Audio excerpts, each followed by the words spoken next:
This is what's pissing me off today. I'm Bob Pritchard. Well, today's a big day in the world of technology because today is the last day, or I guess maybe yesterday was the last day, that Microsoft is going to be issuing updates for Windows 10. Now, you may be thinking to yourself, oh no, I have an operating system that isn't going to be doing much of anything. That's not quite correct, although the marketing department might have you believe that. The reality of it is that the updates, at least in my world, are a pain in the butt. And the reason for it is that when they issue an update on our machines, at some point it just installs the update regardless of what's going on. And there you are with your machine rebooting around you.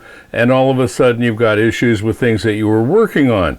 Well, anyway, that's gone for me now, at least on my Windows 10 machine, although I'm sure it's going to be continuing for the foreseeable future on Windows 11 machines.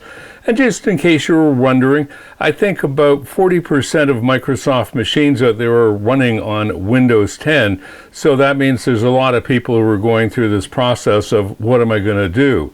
Well, in essence, you could subscribe to a service from Microsoft, which will let you get another year of, updates from them. There's no technical support or anything like that, so the bottom line on it is Microsoft would like you to subscribe, send them some money, and they'll send you some stuff, but they're not going to support it, so really, is it worth the money at all?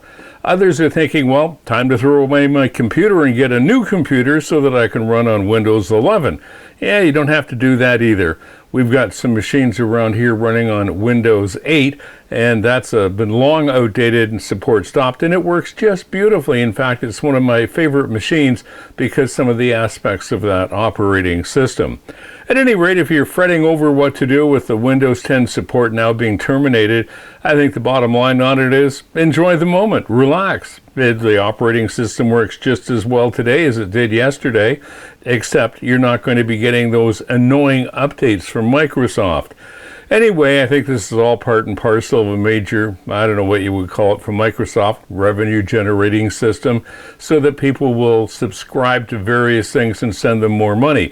Because at the end of the day, that's what these software companies are all about, trying to find nice little ways to get you to send them your money so that they'll have more money.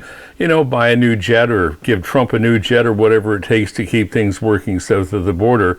And that's what's pissing me off today. I'm Bob Pritchard.